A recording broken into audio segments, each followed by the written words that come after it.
Auzubillahiminash-shaytanir-rajeem. Bismillahir-rahmanir-rahim. Assalamu alaikum wa rahmatullahi wa barakatuh. For everybody who's tuned into PTV World and are watching World this morning, special transmission on this day. This day, ladies and gentlemen, is of great importance for all of us, and there's a reason behind it. But before we actually delve into letting you know what the reason is, I would love to introduce myself. I happen to be Shahzad Hasan Khan, and with me, I'm very lucky that I've been joined by my very well-known colleague who happens to be Miss Haja Satti. Now, kind of mentioning what the reason is, ladies and gentlemen, as of now, or probably I think I would want you to take you back to 2019, where it was the special autonomous status of the people or our Kashmiri brethren was taken away by the abrogation of the Article 370 and 35A. From 2019 till 2024, 5th of August, where we today gather to be the voice of all of our Kashmiri brethren in the Indian illegally occupied Jammu and Kashmir. And there are multiple reasons to do so. Now imagine, for me to kind of explain it to you, from 2019 onwards, we did see how pandemic kind of made us live in a lockdown. Now imagine that with the abrogation of these articles, Kashmiri brethren within the Indian illegally occupied Jammu and Kashmir has lived a life which is no less than hell. Imagine that where the children cannot go to their education institutes. Imagine where nobody has the right to raise any concerns about what the Kashmiri brethren or the Kashmiri people are going through. Not just that, I think what we really need to kind of talk about today is how the situation is today within the Indian illegally occupied Jammu and Kashmir, where they were promised jobs, where they were promised a lot of multiple things as well, but they didn't get that. Now, what we do see is that there's been a geographic, well, not certainly that as well. Imagine where people of the Indian illegally Jammu and Kashmir, occupied Jammu and Kashmir, was supposed to get whatever they call as their properties or their right to kind of go to their schools and education institutes. Unfortunately, they have not been able to do so. And the reason being is the abrogation of these articles. The life certainly became hell for all of those people. Imagine for not being in touch with your families who were outside the Indian illegally occupied Jammu and Kashmir. Not just that, I think that, that we certainly need to speak about, how the, they weren't, if we are to kind of talk about the conventions, how the unfortunate, the barbaric, the vulturistic India certainly did not comply to the Geneva Convention. It's not just 1, 2, 3, 4. I think we really need to kind of make sure that every single day Pakistani brothers and sisters gather to talk about it. While I've spoken quite a lot about it as well, I think I would love Hajar to kind of speak and share her sentiments about it as well. Hajra, why don't you take the lead? Right. Thank you so much for introducing me. And obviously, like you mentioned, and I think that was a very comprehensive sort of an introduction that you gave, that how our Kashmiri brethren who are suffering in Indian illegally occupied Jammu and Kashmir, and you alluded to the history about it. And it's not just predating to 2019. I think the oppression that they are suffering predates back to since the time of the independence, that is 1947. And we've seen that how India is trying to remove out their essential identity, which is the Kashmiri identity. We have seen that how many atrocities that have been going on there. And when we talk about the genocide that is unfolding, and it's very unfortunate because in Kashmir we are unable to assess the entire situation of that, because it's a mountainous area, people do not have access to it, and obviously there is also a digital siege that has been going on. We often see that the access towards the internet, which is a basic human right, it's being flaunted there, it's been flaunted there time and again, and we've seen that how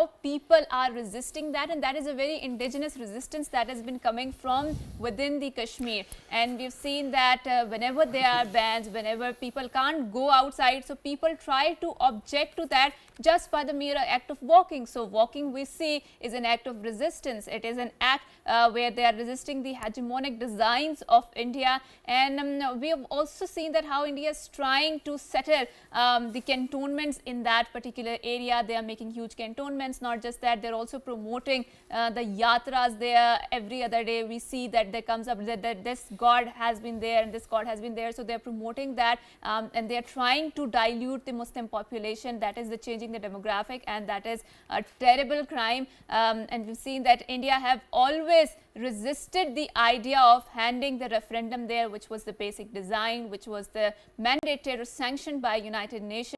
And we will further explore what is the situation going on there and how can we talk about it, morally support our brethren who are residing in that Indian Exactly, and illegally in occupied addition to Jammu and this, Kashmir. Hajar, let's not forget, that what we truly think over here, that it is the RSS and BJP who are truly responsible for these heinous crimes of human Even rights as well. before that, I think And Congress was also responsible for that, right? exactly, and in addition to this, it was the Modi-led right-wing Indian government as well, and certainly, obviously, because Indians have been going through this oppression ever since Pakistan came into being. So it may be 1947 till 2024. I don't think much has changed. So let's talk about whether did it really had an impact on the resistance, on the passion and the zeal and the fervor of the people of the Indian illegally occupied Jammu and Kashmir. Without any further ado, ladies and gentlemen, we're very lucky that we have been joined by the Chairman, Kashmir Institute of International Relations, Mr. Altaf Hussain Wani Sahab. Assalamu alaikum, sir. Thank you so much for joining us. Wonderful to have you over here.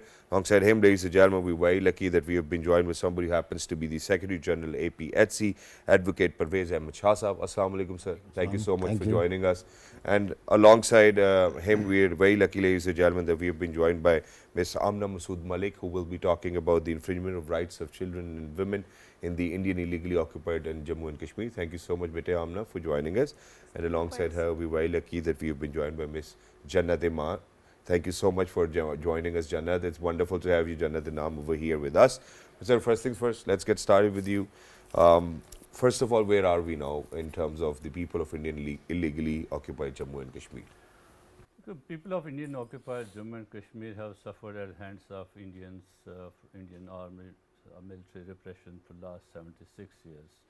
But for last 5 years, when they abrogated Article 370 and 35A, having a constitutional assault of their own constitution, revoking the Article 370 and 35A, the constitutional guarantees which Indian government had negotiated with the collaborators who were collaborating with them in Indian occupied Kashmir. But again, the way India broke its promise of holding the plebiscite in Kashmir, in the same way they broke again this promise, this accord with those collaborators who had introduced these articles in the Indian constitution in order to save the identity of the people of Kashmir, their culture, their language and all that. But what Indians did, and their motive was that through these measures they will Indianize the people of Jammu and Kashmir. They will take away from them the trust and their lust for the self-determination, for freedom.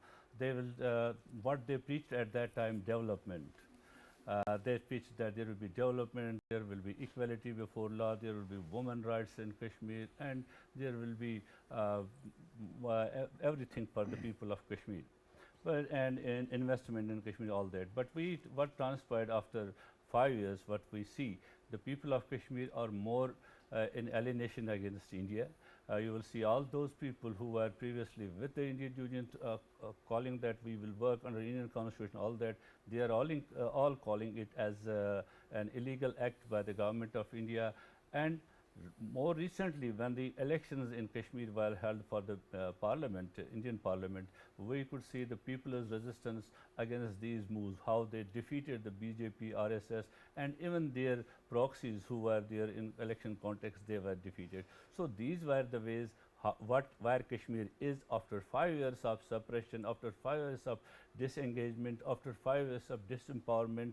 The people of Kashmir are still resisting in the same way, the way they started their resistance. So resistance continues. And that's the message that we want to put across. So now moving on to you, Ahmed Shah Sahab. So we've seen back in I think 2017 and 2018, the grandson of the Maharaja of the India said in the Senate, and he was the senator there, that my grandfather never signed the Treaty of Accession. Rather, he signed the Defence Pact with the Indian, that too for the 20 years, and he flaunted that in their Senate. So, do you feel that was the missed opportunity for us to advocate for the right of Kashmiri people out there? Because obviously that is the illegal occupation that is going on there, right? So, what are some of the opportunities that you think we as someone who are the advocate of the Kashmiri people can campaign on it and further, take forward their cause? Yeah, thank you very much.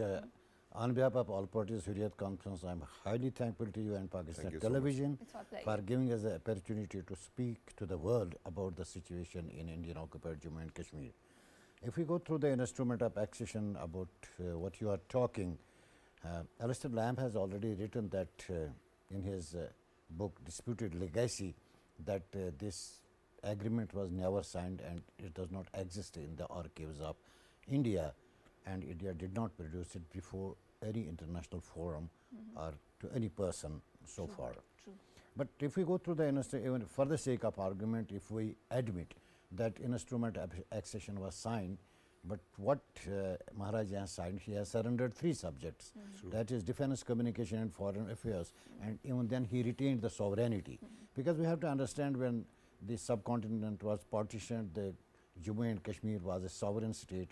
It had its own flag, it had its own assembly, it had its own set of laws. So even then, even if he has signed, it did not surrender the sovereignty, so it was a sovereign country. As Mr. Wani has said that there was an agreement between India and the cronies of the India, who at that time in 50s, when Indian government was in making of the constitution, there was the question was that how this constitution will be applied to the Jammu and Kashmir, because Maharaja had signed only 3 subjects. So there was a debate, and Article 370 was incorporated, and a special status was given to Jammu and Kashmir, because we had the United Nations resolution and people were talking, and India was knowing, and it has already admitted before the international community that it is a disputed territory and people will be given right to self-determination.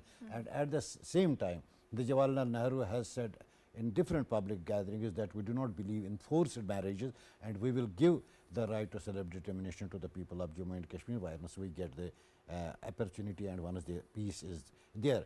So we have to see that we have definitely made some mistakes. That I mean, there were lost opportunities, and we will try to compensate for that. And thank you so much for saying that. And now let's move on to Amna. So Amna, you've been advocating at the behalf of the children. Please tell us about your activism. What is it about, and what inspired you to step into this field?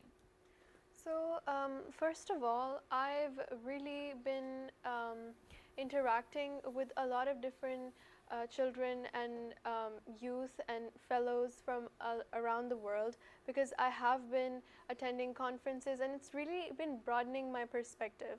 And what really inspired me is my love for understanding different perspectives, and this specific Kashmiri perspective is a very forsaken one. I especially feel the pain when we've time and time again observed that they have been deprived of their education and basic freedoms, and organizations like Amnesty and a lot of humanitarian journalists have time and time again stressed upon the fact that they've been deprived of these freedoms, especially the kind of diseases that have been spreading through the weapons that the Indian Armed Forces have been using, and the supposedly Public Safety Act that's been implemented. They're detaining the children under the age of 10 even for more than 2 years without any trial, which is horrible.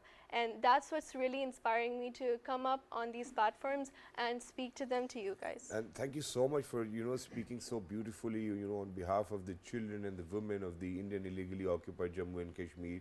And we certainly need such voices out there, as well as to advocate what they certainly require and how difficult it will be for them as well. So moving on to Jannat. Jannat, it's a very important day for us over here. And not just this day, obviously every other day for all our Pakistani brothers and sisters and people, or our brothers and sisters in Kashmir, to kind of make sure that we raise our voices. What would you like to say on today? I would like to say that the suffering endured by the Kashmiri people. It's okay, take your time, take your time.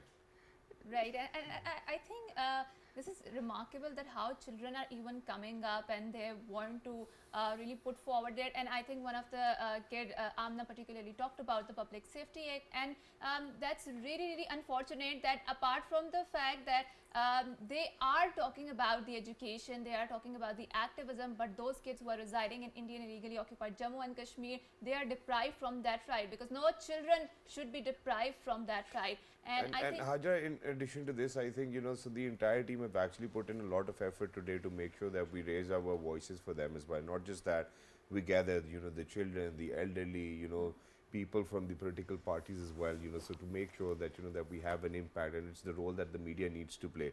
So our, deputy controller and our producer, he actually kind of made sure that he's going to direct a song which is going to have a long-lasting impact. We want to share it, and we want this song to be out there so that it can actually reach to the masses, so that we can raise our concerns. Please go ahead, take a good look at it. And once you come back, where Vani Saab has actually spoken about how the Indianization has been taking place, let's talk about the Indian mechanics behind it and how well they have planned, or do you think that they have made mistakes as well, which is why that that the freedom or the struggle for freedom or the right to self-determination actually still lives for the people of the Indian illegally occupied Jammu and Kashmir. Please go, let's take a look.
I wish I could take away all the pain.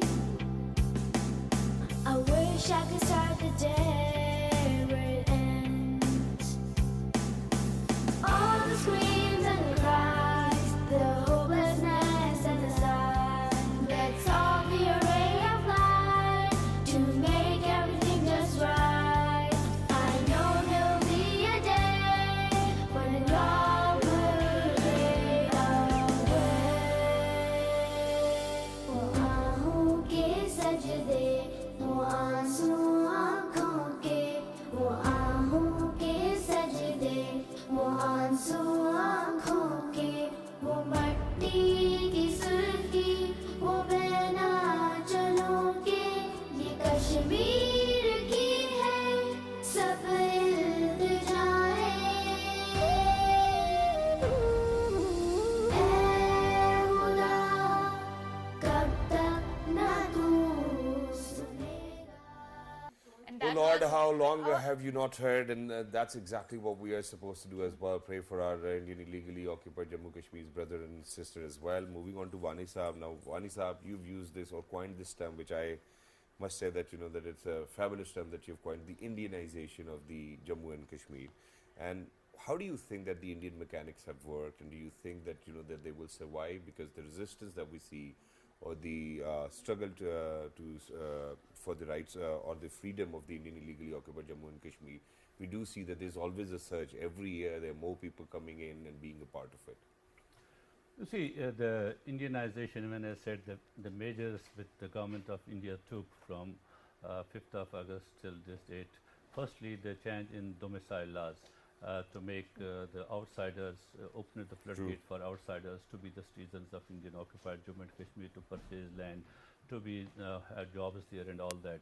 So by this way they can inflict on the, have their impact on the culture, identity and language of the Kashmiris. On the other hand, the Indians in their education policy also, they took away the Urdu, which used to be the official language of Kashmir for 120 years. Now that is no more the official language. Now along with that, Devangari, Hindi and others, they are also the official language. So also they changed the syllabus of what was taught in previously in Jammu and Kashmir about the history of Muslims, about the history of Kashmiris who have been there. But that has been taken out. Now you have to read the history of the Indians, Indian leaders and all that. So, and to showcase that the Kashmir basically is a Hindu land. this is what they are trying to do. Exactly. As Hajra said earlier, that they are trying to create more and more pilgrimage places in Kashmir for Hindus and to bring over them. So when this floodgate opens for the Indians to come over there, they will bring with them their culture, they will bring their all that what they have, and thereby they will change the basic culture, the basic identity of the people of Kashmir. That was the motto of Indians, and they are on it. On the other hand, they also changed the civil services rules. By that way, they had the 70% of the now bureaucrats from the mainland India, not from the Indian occupied Jammu and Kashmir, and that too are the Hindus, not the Muslims there. So on the other hand, they also had some surveillance systems in order to kick away the Kashmiri Muslims from the service. Till date, 162 Kashmiri Muslims have been dismissed from the services, and many more are under surveillance. Likewise, I will not talk on how many have been killed in these 5 years, what has been done so far, not that. But the way they introduced the demolition drive in order to evacuate the properties which people have acquired, they have occurred legally, but they were declared illegal by this government of RSS and BJP in order to vacate that land from the people and hand over that land to the Indian realtors or the Indian army, because army was given that has been given authority to take any land, to declare that land as strategic, and they can construct the army cantonments over there. Not there. Now, as I talked about elections, more importantly, when the BJP saw that they are going to lose the elections, their dream is not going to fulfill to secure a majority in the forthcoming so-called assembly in occupied Kashmir, to install a Hindu chief minister or a proxy of their own in occupied Kashmir. They thought they are not going to do it. Now, under the compulsion, if they are going to hold the elections under the Supreme Court's judgment, they also took all the powers of the state legislature and they invested that into the state lieutenant governor. So that is how Indians are doing. But when I say they have failed so far, they did not do it. We could see they promised the development, they promised the employment, and we see from 2018 till date, the investment in Jammu and Kashmir, Indian occupied Jammu and Kashmir had declined. It's not what I say, it's what the economic survey of Jammu and Kashmir But Mani Sahib, we've seen that how Mehbooba Mufti was also the part of the government, coalition government, until 2019 when it was abrogated and when the entire her hegemony fell and she was a collaborator with that tyrant regime. So now how do you see, I mean, the popular movement or the popular leadership of that particular area? And we've seen that a lot of leaders have been jailed in the Tihar jail, which is away from the Kashmir. They have been taken away from their lands and jailed on a very flimsy charges, right? So do you see a popular movement in terms of the leadership emerging, and that can be more persuasive in asking Indian government to resort back to it? See, the way the Indians have suppressed the peaceful resistance in Kashmir, the way they have brought more and more army into the Kashmir. Already Indian occupied Jammu Kashmir was heavily militarized zone, but they had more army over there. They used those draconian laws which often they use as anti-terror laws. They were abused in Indian occupied Jammu Kashmir, used against each and everyone. As you earlier said, that the leadership of all parties who did conference, or the popular leadership of Jammu and Kashmir, is already behind the bars. So they are behind bars, and these colonies of India who were there, they are also against now the Indian narrative. They are voicing the word, but there is no space for them. That is why you see now the movement has now spread to the other parts of the Jammu and Kashmir, because when you choke the spaces of peaceful resistance anywhere, you will see the violence. Then the violence will erupt one way or the other way from other. They are pushing the Kashmiri youth. They have not given Kashmiri youth any opening that they could express themselves through peaceful means. And I think this brings us to a very important point, Ahmed Shah Sahab. So now let's talk about, for example, sir said that they have vented out, or they're not able to vent out their anger, right? And world is talking in terms of human rights. So, and we've seen that how there's a global discourse about the indigenous right movements in America and Canada, and a lot of people are focusing on that. Do you think if we couch the struggle of the Kashmiri people in terms of human rights versus the indigenous right, it will be a more effective strategy, because Kashmiris are the indigenous people of that land, and it is very famously said that Kashmir is Jannat Nazir. It is such a beautiful place to be there, and it was populated by the Muslim population for a very, very long time. So what's your opinion? Before coming to this question, I will add one Sure, thing. What Wani Saab has said, that the detention of the leadership of Indian occupied Kashmir is done by design.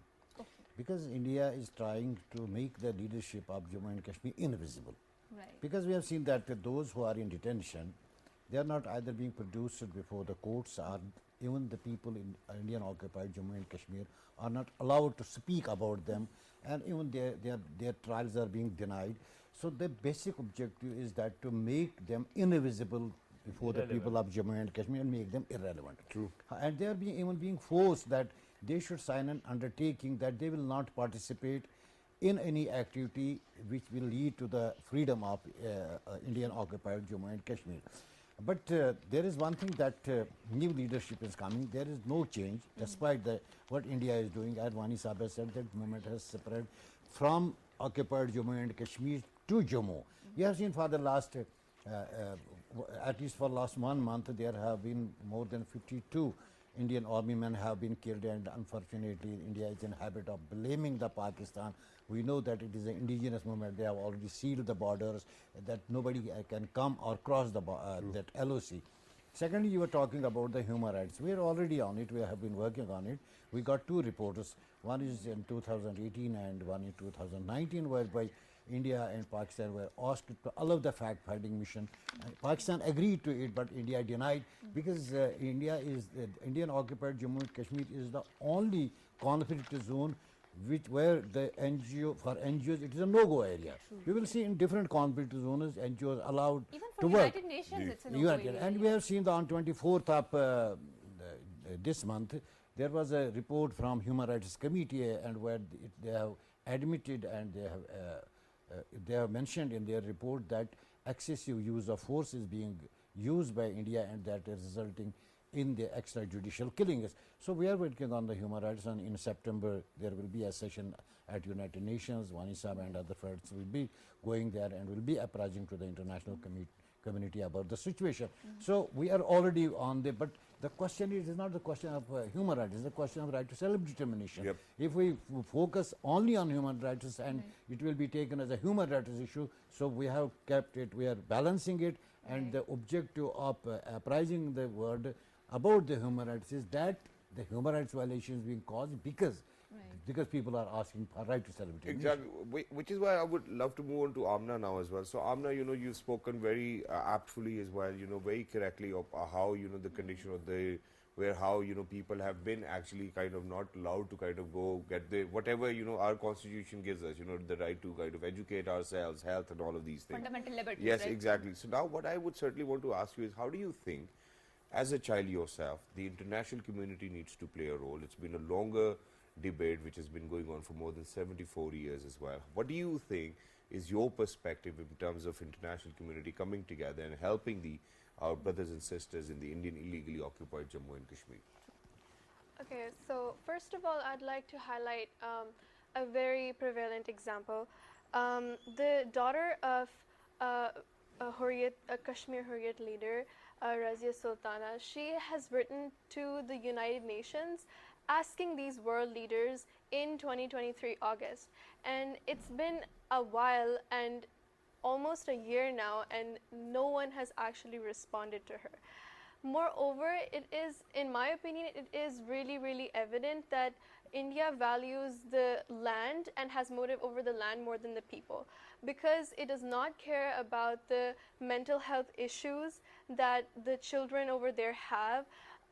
Children as young as 10-year-old, they're suffering with depression, they're suffering with PTSD, and they're not doing anything about that. And that's just the mental aspect. The physical is that they aren't even given adequate healthcare services and all. And moreover, India has time and time again proved itself that it does not value the people, because in the 1948, it took the matter itself to the UN, and then it rejected the plebiscite thing, because they know that the Pakistani the Kashmiris are with the Pakistani people, and it's also evident from the fact that people in Azad Kashmir, they're so happy, they're all jubilant with the Pakistani public, and whereas the Jammu Kashmir side is literally traumatized. Exactly, and in addition to this, thank you so much, because you've actually hit the nail on the head, and that's why the entire Indianization thing is happening, because it needs to lead towards the plebiscite whenever it's going to take place. I'll move on to Bete Jannat over here. So Jannat, Bete, what would you like to share on this day where we're raising our voices for the people of Indian illegally occupied Jammu and Kashmir? For decades, these innocent souls have been caught in a crossfire by the conflict, bearing witness to violence, and Exactly, and not just And that. I think we need to also add to the conversation, because Amna very wonderfully told that the comparison between the two people who are living across the boundaries was someone who are living in the Indian illegally occupied Jammu and Kashmir versus the one who are living in the Pakistani Kashmir. And we've seen that Azad Kashmir, pardon, and we've seen that how people within the Pakistan, they are not allowed to even purchase the properties within the Azad Kashmir, because Pakistan has protected those territories, those status, and they have granted the rights to the Kashmiri people. And Haja, I would love to mention it over here as well, because I've been to Azad Kashmir myself. It's a beautiful tourist for destination, yeah? Kashmir Premier League, the way that they enjoy their freedom, the way that they are allowed to go to their schools and do whatever they want to do. They have their own assembly, their own everything works for themselves as well. And to see that that it's such a beautiful place, And and they have the their people own quota in civil service. exactly. and I think it's something which actually gives us a lot of relaxation, knowing that that our brothers and sisters are doing very well in life, and that's exactly what we want for our brothers and sisters in the Indian illegally occupied Jammu and Kashmir. But while we're at it, so where I spoke about international community, she spoke very well about it. I think that we truly really need to kind of discuss over and over and time again the role of the media, the international media. Do you think that we have been justifying our role? Do you think that there is more which needs to be done? Wani Saab?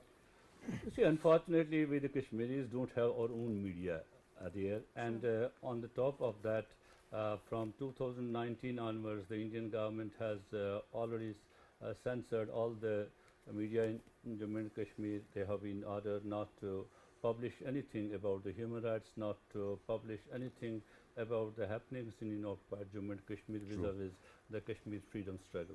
That's there. If you go before that, you could see the opinion pieces in that. Now those opinion pieces are being raised from the archives of the history in occupied Kashmir. That's one thing. When we don't have our media, then we rely on the social media and the other media, that is from Pakistan's electronic media, Pakistan's print media and others. That is the only thing where we rely that from here we can take our voice to the international audience. But about the social media, again, unfortunately, our people, they risked their lives in Indian occupied Kashmir. They did a huge job even during these crackdowns on communication blockade and all that. They traveled hundreds and thousands kilometers away from their homeland. And they got the information there, then disseminated to the other people around the globe, and then the world came to know about the Kashmir, what is happening really in Kashmir.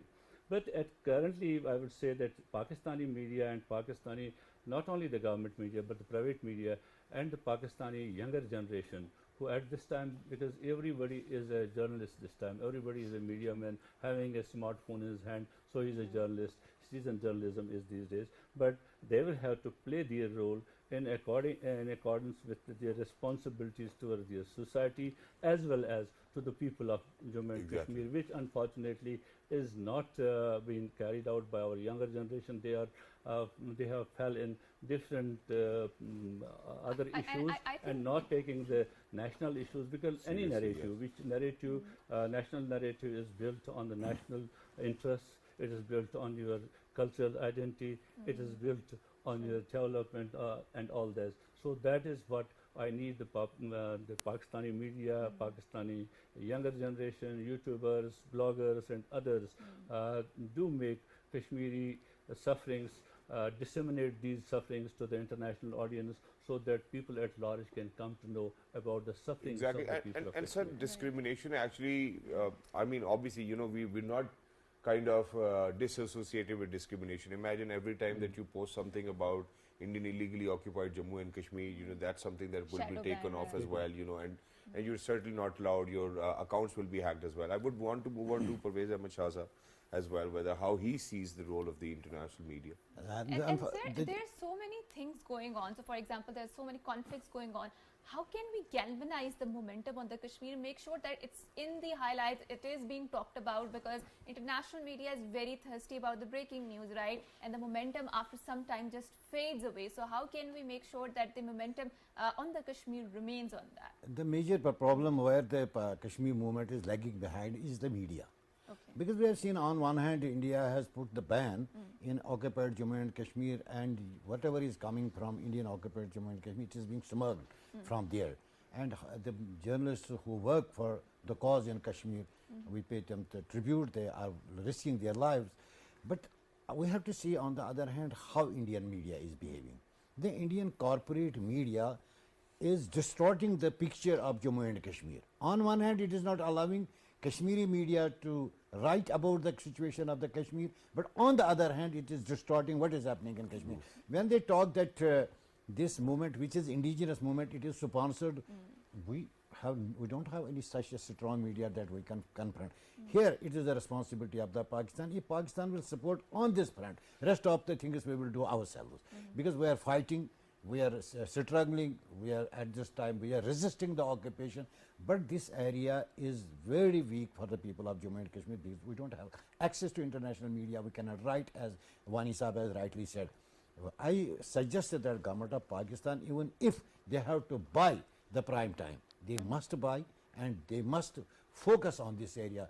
If we can counter the Indian media, because in this, at this time we cannot fight the war. Whatever war is being fighting, that is on the media. True. We have seen when Hamas made the attack on the Israel, it was the media which changed the public opinion. True. Because we are also, we are on the streets in Indian occupied Jammu and Kashmir, but nobody is looking at what we are doing there. Exactly. Our movement is being made is invisible, and you have to make the visible. And from this platform, this is the request from all parties Hurriyat Conference to the state of Pakistan, that despite all diplomatic, political and moral support, this area should be focused. And sir, while we are focusing at it as well, I think what we really need to talk about is the popular sentiment of the people of the Indian illegally occupied Jammu and Kashmir, and you yourself happen to be the Secretary General of APHC, you know, so why don't we start with you? No, you see that that is the way Kashmiris do not get the freedom, because when you see the slogan is in occupied Jammu and Kashmir, "Hum Pakistani hai, Pakistan hamara hai." We are Pakistani and Pakistan is ours. That is the thing that India, that does not digest to India. And that is the reason that India is not going far right to self-determination. But it does not mean that Indian repression or its occupation will change the mindset of the people, because people of Jammu and Kashmir have signed, have passed the resolution. The leadership of Indian occupied Jammu and Kashmir passed the resolution prior to the existence of the Pakistan and India, that they will be the part of this part of the Pakistan. And when Qaid-e-Azam said that it is a jugular vein of the Pakistan, that was the sentiment on which the people of Jammu and Kashmir have responded and are still responding. And so when we talk about popular sentiment, we don't need to mention it again and again, because every day people of Jammu and Kashmir, especially the youth, when they are being martyred, they already make the will and ask their parents that they should be wrapped in the flag of Pakistan. And that is the reason that the dead bodies of these martyrs are not given to their families, because they know that they will be wrapped in the Pakistani flag. So when we are talking that this is the patriotism, to talk about the Pakistan and to raise the flag of Pakistan in Pakistan, it is very easy. But to raise the Pakistani flag in occupied Kashmir, that is the patriotism. Under the 100,000 people, under the shadow of guns, you are talking of Pakistan, and you are making the people, you don't need to convince the people, you are just talking about the Pakistan. So this is the popular sentiment, and that is the And reason. we have seen this resistance coming from the Indian illegally occupied Jammu and Kashmir again and again, and we've seen that people are so brave after suffering so many atrocities that they were ready to celebrate the 14th of August. They had the the fireworks, that too amidst the oppression and the heavily militarized region. And this is why we say that that is the popular resistance movement going on, led by the indigenous people, and the blockade that has been going on, especially the digital blockade that has been going on. I mean, that is not contributing towards what India is planning. So Amna, now let's move on to you. So we've seen that education is the basic and a fundamental right of a child, right? And a child should be in a school, not out in the streets protesting, or maybe, doing some other things. But we've seen that India has deprived those children from this very basic fundamental rights, because every day there is a ban, you can't go out, so your education is being suffered, right? So as a child, as someone who is advocating for that, how do you think we can make this movement more effective and more, I would say, impactful? Yes. First of all, what I understand this to be more based on is because that India's only defense ever has been the fact that, not the fact, but that the Kashmiris are with India and their history with the Hindu Maharaja, and they don't want the children to actually figure out the truth for that, and that is why they don't let the Kashmiri child to get educated about that. They have restricted their access and their communication about this issue in the international arena for this very particular reason. And I think how we can improve that is mainly, and again to reiterate that fact, is to increase the access for the media to the children, so that they don't come into this confirmation bias that the Indian media and the Indian regime is trying to portray to them. And we will need all the help and all the international attention towards this collectively to actually bring action to this, because again, it has been a long time since this issue has been prevalent over the children. Thank you so much, Bete Amna, and thank you so much, Jannat, for being with us as well. Thank you so much, Vani Saab, for being with us. Thank you so much, Pervez Ahmed Shah Saab, for being with us, and for everybody who's out there. Ladies and gentlemen, I think Amna Over has beautifully wrapped it up for all of us as well. It's about creating that ripple effect. You throw a stone, you see those ripples coming back, and they keep on coming back to you as well. I think that's what really needs to be done. When we speak of this movement, ladies and gentlemen, I think me and you needs to be the agent of that change, who actually make sure every single day that they're going to continue to strive for what? I think these right to self-determination for the people of Indian illegally occupied Jammu and Kashmir. Until next time, look after yourself. Allah Hafiz. Allah Hafiz. Thank you so much, sir.